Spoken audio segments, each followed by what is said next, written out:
Hi there, I'm glad you're checking out this quick and easy recipe for homemade hot sauce.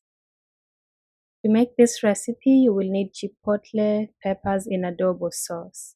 This is a small can and place the chipotle peppers in a blender and then add some yellow onion, some garlic cloves, and then cilantro.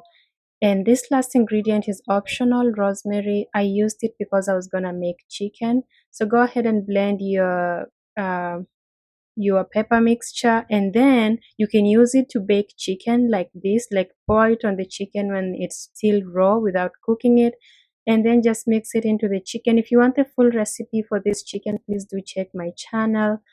Or you could cook your sauce and then use it as a, for dipping when it's fully cooked. So just heat up about a quarter cup of um, vegetable oil and then add in the blended mixture and a little bit of water to allow it to cook fully, and then stir it and cover and let it simmer until it dries up and thickens.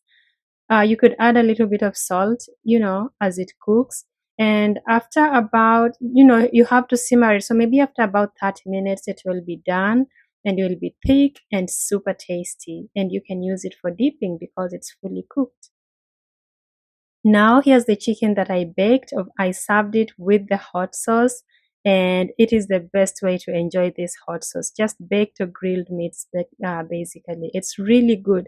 This sauce is super hot because, if you don't know the chipotle peppers, they are extremely hot.